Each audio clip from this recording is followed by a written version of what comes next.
Good morning, student. Welcome to physics class. This video is related to 12th English medium student. As you know, we are discussing about the nuclear physics. In previous lecture, we discussed about the numerical based on half-life and mean life. ये हमने previous lecture पे discuss कर लिया था.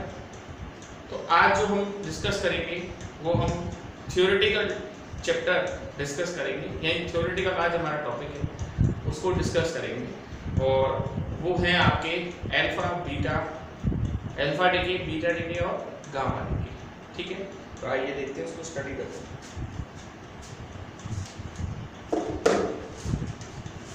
सबसे पहले हम पढ़ा रहे हैं आपको अल्फा डिके. आज का जो लेक्चर है बच्चों वो थ्योरेटिकल लेक्चर होगा, यानी आज कोई डेरिवेशन नहीं है. आज थ्योरी में हमको समझाना होगा कि अल्फा डिके क्या होता है. ठीक है, एक्चुअली में ये बेसिकली 7 to 8 पॉइंट्स होते हैं और उन्हीं को डिस्कस करेंगे, है ना. देखिए, सबसे पहला पॉइंट, अल्फा पार्टिकल क्या होते हैं. आपको पता है डबली चार्ज हीलियम न्यूक्लियस होता है अल्फा पार्टिकल, 2He4. ठीक, when there is an alpha decay, अगर किसी न्यूक्लियाई में से अल्फा पार्टिकल निकल जाएगा तो उसके प्रोटॉन नंबर में यानी जेड में 2 की कमी आएगी, 2 कम हो जाएगा, और मास नंबर में 4 की कमी होगी. एक रिएक्शन के थ्रू समझाता हूँ. देखिए, जैसे कोई पेरेंट न्यूक्लियाई है ZX से, पेरेंट न्यूक्लियाई अगर अल्फा पार्टिकल निकल गया 2He4. ठीक, आपको मैंने कहा था शुरुआत में रेडियो एक्टिविटी में कि रेडियो एक्टिविटी में एनर्जी, मोमेंटम के साथ साथ न्यूक्लियॉन्स के नंबर का भी कंजर्वेशन होता है. न्यूक्लियॉन्स के नंबर का कंजर्वेशन मतलब जितने न्यूक्लियॉन रिएक्शन से पहले थे उतने ही न्यूक्लियॉन रिएक्शन के बाद होंगे. अब यहाँ A है, यहाँ 4 है, तो यहाँ आएगा A-4 और नीचे आएगा Z-2Y. नीचे आएगा Z-2, ऊपर आएगा A-2. आप ऐड करके देख लीजिए, Z बराबर Z-2 + 2, Z है, ऊपर A है, ऊपर A-4 + 4, A आएगा. तो आप कह सकते हैं कि अगर किसी न्यूक्लियस में से अल्फा पार्टिकल निकलेगा तो उसके मास नंबर में 4 की कमी हो जाएगी और प्रोटॉन नंबर में 2 की कमी हो जाएगी. ठीक, दूसरी बात,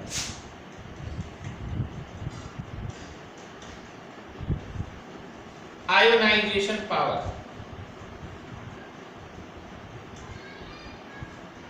ठीक है, आयोनाइजेशन पावर होती है, आपको पता है, आयोनाइजेशन में बता चुका हूं, किसी भी एटम से अगर आप इलेक्ट्रॉन को सेपरेट करा लें तो वो जो कंडीशन कहलाती है वो कहलाती है आयोनाइजेशन. तो आयोनाइजेशन पावर क्या होती है?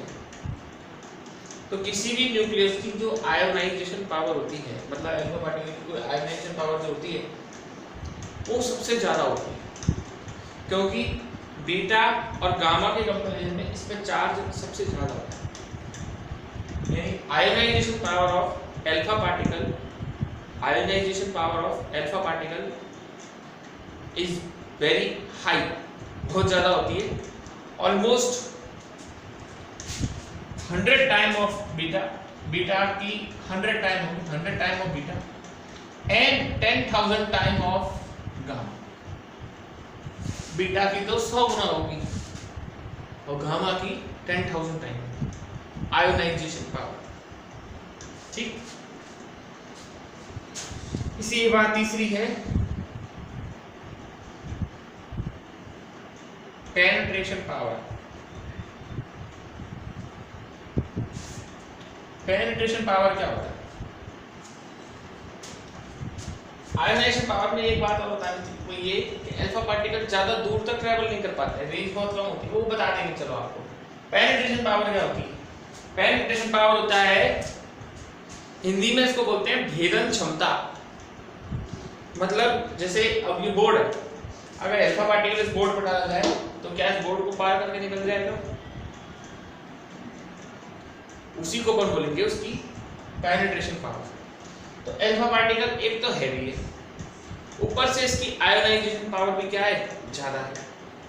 एक तो हैवी, ऊपर से आयोनाइजेशन पावर भी ज्यादा है। और एक तरह से कहा जाए कि जिसकी आयोनाइजेशन ज्यादा होगी उसकी पेनिट्रेशन उतना ही कम होगी। तो पेनिट्रेशन पावर जो होती है अल्फा पार्टिकल की वो बहुत कम होती है, लगभग बीटा के कंपैरिजन में 1/100 टाइम ऑफ बीटा, बीटा से 100 गुना कम होती है, एंड 1/10,000 टाइम ऑफ गामा।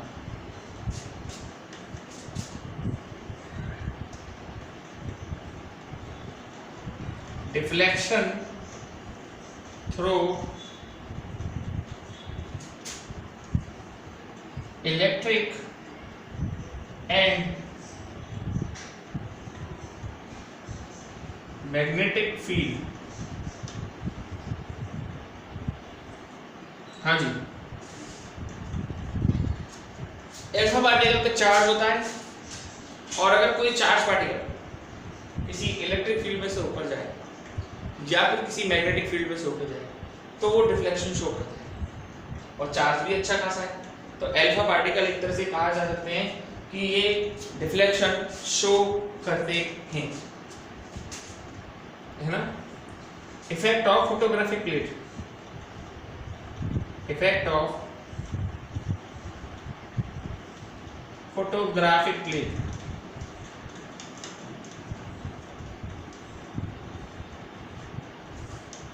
देखिए अल्फा पार्टिकल अगर किसी फोटोग्राफिक प्लेट पर गिरते हैं तो ये उसको ब्लैक एंड कर देते हैं, यानी रिफ्लेक्शन भी शो करते हैं और फोटोग्राफिक प्लेट को ये काला भी कर देते हैं। आपको जब रेडियो एक्टिविटी पढ़ाई थी तो जब मैंने आपको उसका बताया था कि हेनरी बेकेरेल ने इसको एक्सीडेंटली डिस्कवर किया था, तब मैंने आपको ये बात बताई थी कि आपने यूरेनियम पोटेशियम सल्फेट के पीसेस लिए थे जिनको ब्लैक पेपर में रैप किया था। रैप करने के बाद उससे रेडिएशन निकले थे, उन रेडिएशनों के बीच में आपने एक सिल्वर की प्लेट लगाई थी और उसके साइड में आपने लगाई थी फोटोग्राफिक प्लेट, और आपने कहा था कि कुछ देर बाद फोटोग्राफिक प्लेट जो है वो कैसी होगी? ब्लैक एंड होगी। ठीक है, इफेक्ट ऑफ फोटोग्राफिक प्लेट, ये फोटोग्राफिक प्लेट को भी एक तरह से क्या कर देगी? इफेक्ट क्या करेगी? उसको ये काला कर देगी फोटोग्राफिक प्लेट। कौन? Alpha particle. ठीक है, आगे देखिए।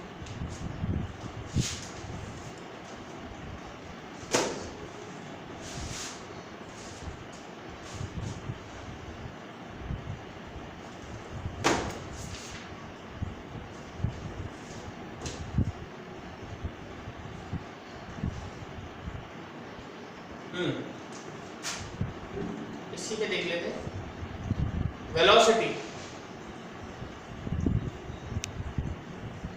अल्फा पार्टिकल एक हैवी चार्ज पार्टिकल है तो इसकी वेलोसिटी ज़्यादा नहीं होती, कम होती है, लगभग लाइट की स्पीड का 0.05 c, यानी कि आप समझ सकते हैं लाइट की स्पीड से ये 0.05 c टाइम होती है। देखिए कुछ डिजिट्स हैं जो बुक में से देख के लिए आपको याद करने पड़ेंगे, ठीक है। और इसी में आपको ये आपकी छठी प्रॉपर्टी होगी, और उसके बाद साथ में है एनर्जी स्पेक्ट्रम।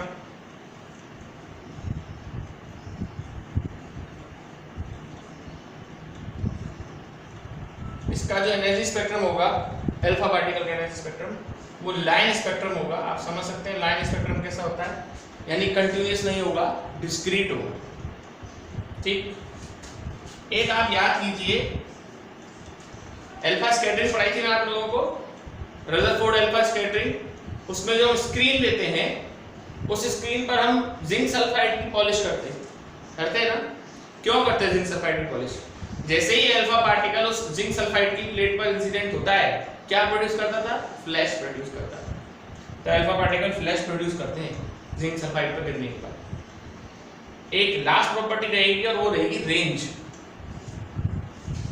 रेंज बहुत कम होती है इसकी। देखिए रेंज का सिंपल है, जिसकी आयोनाइजेशन ज्यादा होगा ऑब्वियस है उसकी रेंज क्या होगी? कम होगी। अगर अल्फा पार्टिकल मान लो एयर में ट्रेवल करते हैं तो वो तो एयर को क्या करने की कोशिश करेंगे? आयोनाइज करने की कोशिश करेंगे, तो रेंज बहुत कम, लगभग 10 सेंटीमीटर भी नहीं है, 8.4 सेंटीमीटर के आसपास दे रखी है इसकी न्यूमेरिकल वैल्यू। तो रेंज इतनी ज़्यादा नहीं होती। तो ये 8 पॉइंट हैं बेसिकली अल्फा पार्टिकल के ऊपर। आप इन 8 पॉइंटों को एक बार देखिए, फिर हम आगे बात करते हैं।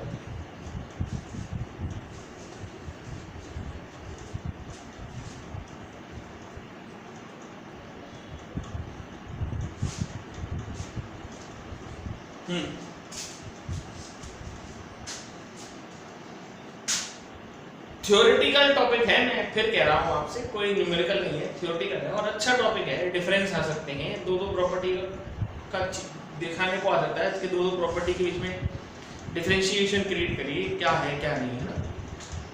आगे जिस तरह से आपने अल्फा डीके पढ़ा उसी तरीके से अब आप पढ़ेंगे बीटा डीके। प्रॉपर्टियां तो वही लिखनी है आपको।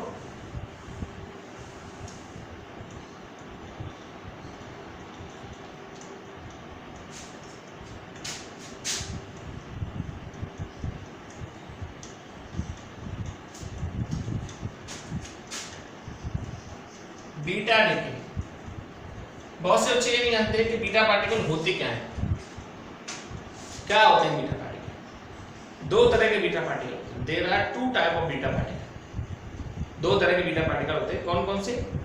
नंबर 1 पर होता है इलेक्ट्रॉन, जिसको अपन बोलते हैं -1e0, यानी इसका चार्ज तो नेगेटिव होता है और इसका मास इलेक्ट्रॉन के मास के बराबर होता है। इसको नेगेटिव बीटा पार्टिकल भी कहते हैं, बीटा माइनस। ठीक है, समझने की कोशिश कीजिए, मैं समझा रहा हूं। There are 2 type of beta particle. दो तरह के बीटा पार्टिकल होते हैं। एक तो होता है आपका इलेक्ट्रॉन, जिसको अपन लोग नेगेटिव बीटा पार्टिकल भी कहते हैं। दूसरा आपका होता है पॉजिट्रॉन, शायद इसका नाम आप पहली बार सुन रहे होंगे। इसको ये एक तरह से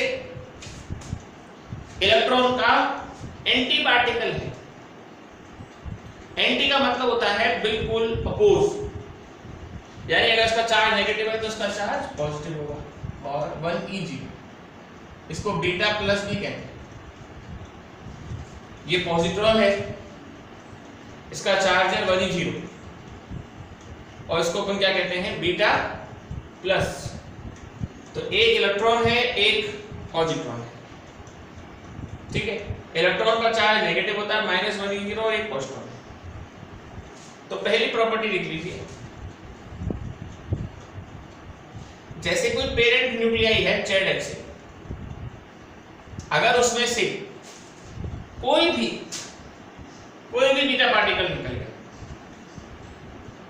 जैसे मान लो अगर इलेक्ट्रॉन निकलता है -1e0, तो आप जानते हैं कि न्यूक्लियन के नंबर तो कंजर्व रहेंगे, तो नीचे करना पड़ेगा आपको Z+1Ya। देख लीजिए, ऊपर A ही रहेगा, नीचे Z है, Z+1 -A Z ही रहेगा।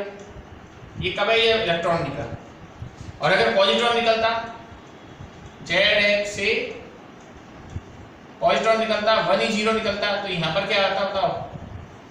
Z-1Ya। ये तो एक तरह से तुम्हारा इलेक्ट्रॉन एमिशन है, और ये तुम्हारा क्या है? एक तरह से पॉजिट्रॉन एमिशन है। पॉजिट्रॉन एमिशन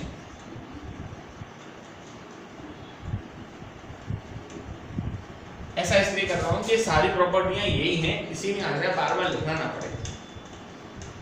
तो मेरे को एक बात बताओ, इन दोनों रिएक्शन में क्या कॉमन चीज है?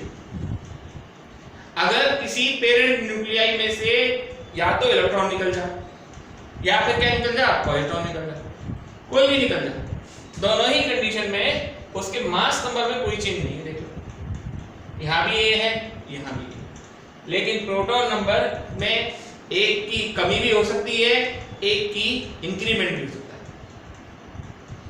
When there is an beta decay, it may be electron emission or it may be positron emission. Then mass number remain unchanged. Mass number remain unchanged, while the proton number decreases or increases by 1. Proton number या तो एक कम हो जाएगा या एक बढ़ जाएगा। ठीक है, फिर है आयोनाइजेशन पावर। अब देखिए इस पर चार्ज तो है, जैसे अल्फा पार्टिकल पे चार्ज था 2 गुना 2e था, इस पर चार्ज है, चाहे प्लस का हो चाहे माइनस का हो, यानी इसमें आयोनाइजेशन तो है, बट इसका आयोनाइजेशन अल्फा पार्टिकल के कंपैरिजन में 1/100 टाइम ऑफ अल्फा पार्टिकल है। यानी कह सकते हो आयोनाइजेशन पावर तो है लेकिन अल्फा पार्टिकल के कंपैरिजन में 100 गुना कम, एंड 100 टाइम ऑफ गामा, जबकि गामा से 100 गुना ज्यादा। मतलब आयोनाइजेशन पावर है वो 1/100 टाइम है अल्फा का, अल्फा का 100 टाइम कम है, लेकिन गामा के कंपैरिजन में 100 गुना ज्यादा होता है। फिर है पेनिट्रेशन पावर। मैंने कहा ना आयोनाइजेशन का अपोज होता है पेनिट्रेशन पावर।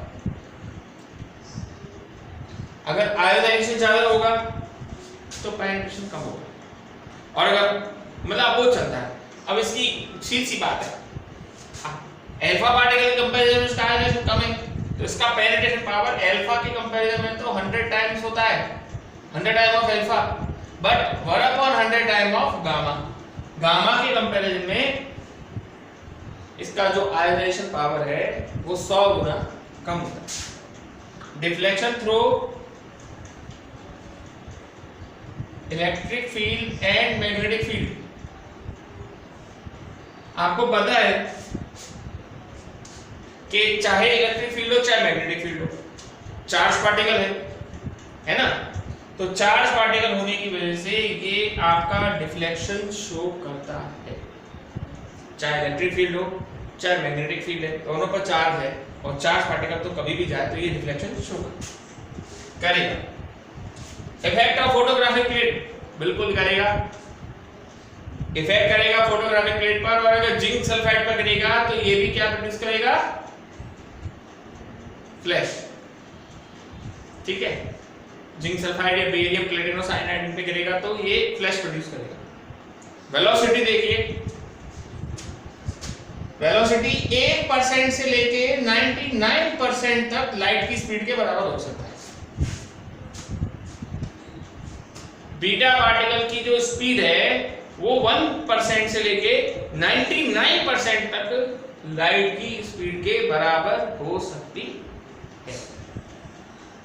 लेकिन बीटा पार्टिकल की स्पीड 1% से 99% तक लाइट की स्पीड के बराबर हो सकती है, लेकिन एग्जैक्टली लाइट की स्पीड के बराबर नहीं हो सकती। बीटा पार्टिकल की स्पीड 1% से 99% तक लाइट की स्पीड के बराबर है, बट एग्जैक्टली आप कहें कि सर लाइट की स्पीड के बराबर होगी, बिल्कुल नहीं होगी। एनर्जी स्पेक्ट्रम के बारे में मैं बता दूं, बीटा का एनर्जी स्पेक्ट्रम कंटिन्यूअस होता है, डिस्क्रीट नहीं है। जैसे अल्फा पार्टिकल का स्पेक्ट्रम डिस्क्रीट था, बीटा का नहीं है।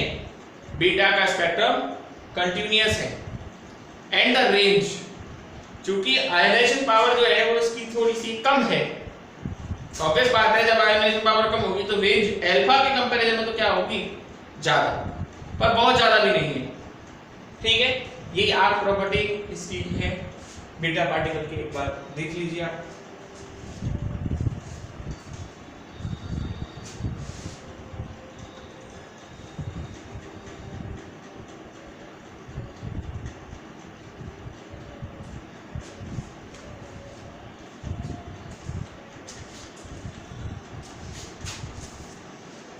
आखिरी टॉपिक है हमारा और वो है गामा डिके।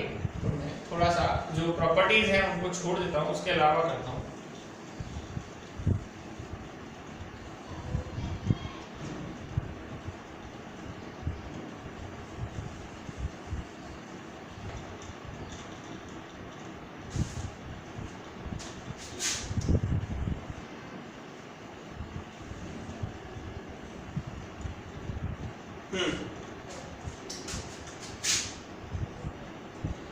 गामा डिके,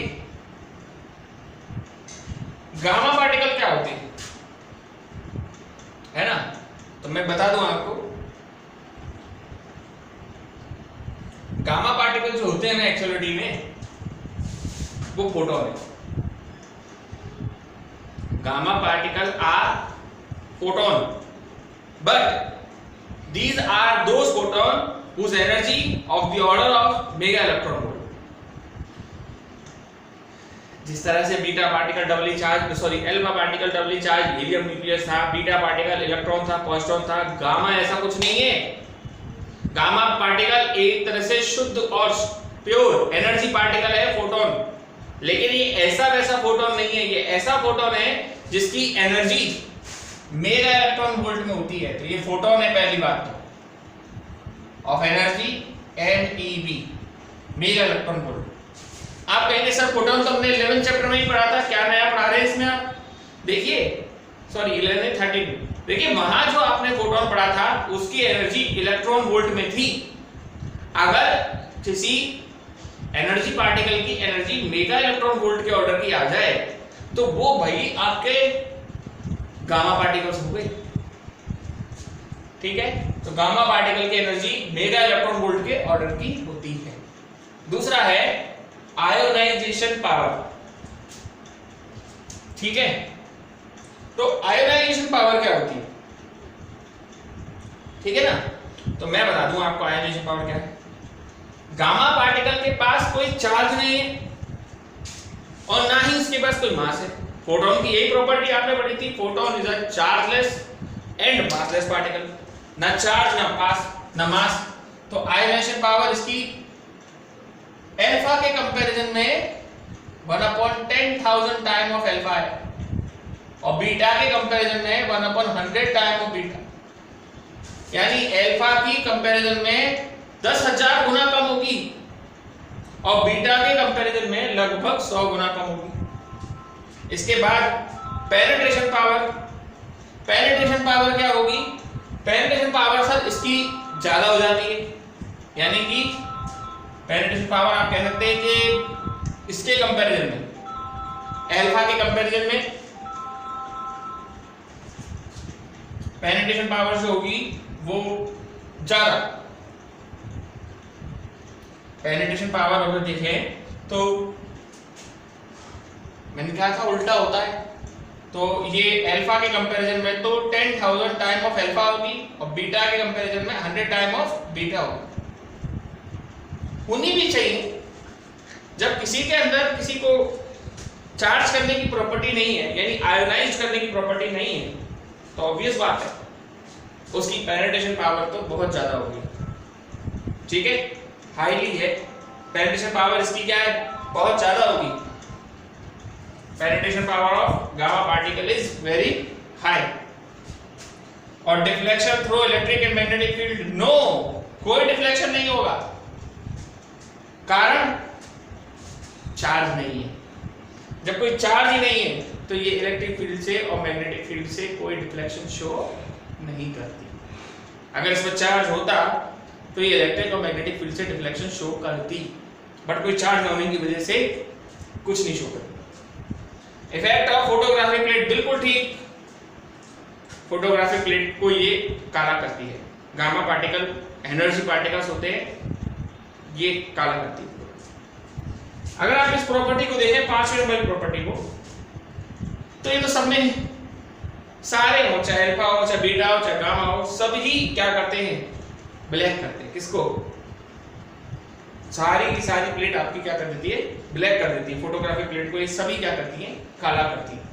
तो गामा पार्टिकल भी एक तरह से देखा जाए तो फोटोग्राफिक प्लेट को इफेक्ट करते हैं। गामा पार्टिकल जो हैं वो फोटॉन हो गए। और मैंने आपको कहा था शुरुआत में जब भी आपने पढ़ा था कि फोटॉन जो होते हैं उनकी जो स्पीड होती है वो लाइट की स्पीड के बराबर है। तो गामा पार्टिकल की स्पीड हो गई लाइट की स्पीड के बराबर। The speed of gamma particle is of the order of the speed of light. और आप जानते हैं एनर्जी स्पेक्ट्रम जो होता है वो इसका वही डिस्क्रीट स्पेक्ट्रम होता है और रेंज इसकी डिस्क्रीट का मतलब समझ गए, लाइन स्पेक्ट्रम है यानी कि कंटीन्यूअस नहीं होगा, कटा कटा सा होगा।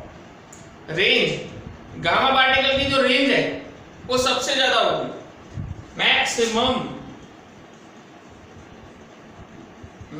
रेंज होगी गामा पार्टिकल की रेंज मैक्सिमम होगी, अल्फा से भी ज्यादा होगी, बीटा से भी ज्यादा होगी। मतलब कहने का मतलब ये है कि अगर कोई एक पढ़ लेते हैं, अल्फा पढ़ लेते हैं तो हमको पता चल जाएगा कि बेसिकली क्या क्या पॉइंट्स हैं इसमें। लगभग 8-8 9 प्रॉपर्टी सबकी हैं जो मैंने आपको कराई है, ठीक है। तो ये जो प्रॉपर्टीज मैंने आपको कराई हैं ये सब आपस में बेस्ड है ना। इनमें से एकमात्र ये प्रॉपर्टी है इफेक्ट ऑफ फोटोग्राफिक प्लेट, ये सब में कॉमन है, चाहे अल्फा पार्टिकल हो, चाहे बीटा पार्टिकल हो, चाहे गामा हो, सभी फोटोग्राफिक प्लेट से डिस्ट्रैक्ट होते हैं। अब एक बात और बताना चाहूंगा, बहुत से बच्चों का क्वेश्चन आता है मेरे पास कि सर ये कैसे हो सकता है।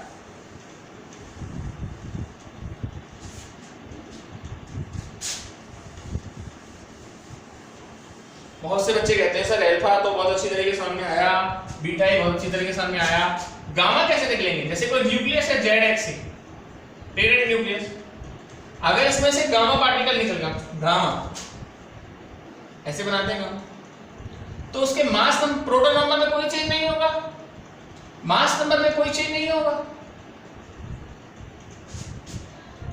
तो हुआ क्या, मतलब प्रोटॉन नंबर भी वही रहेगा, मास नंबर भी वही रहेगा और गामा पार्टिकल निकल जाएगा। ऐसा कभी हो सकता है? मतलब ही नहीं है सर, ऐसा हो ही नहीं सकता।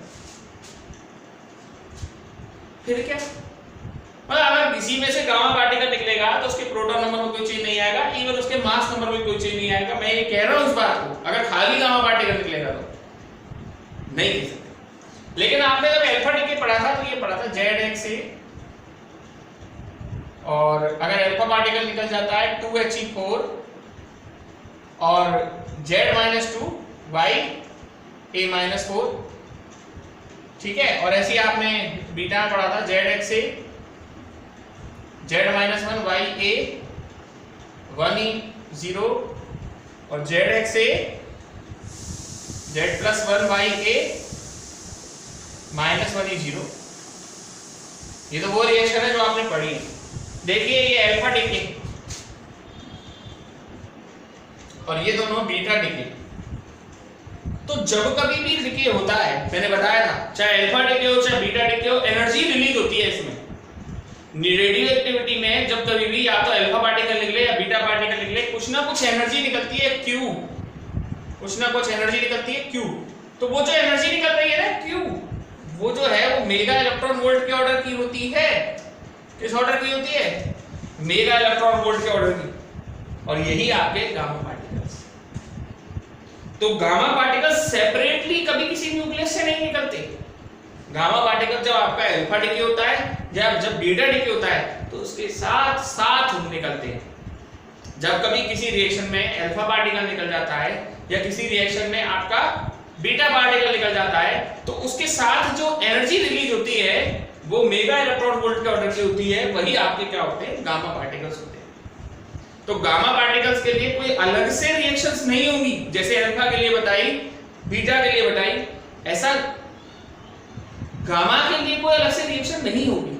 इस बात को बहुत अच्छी तरीके से समझ लीजिए।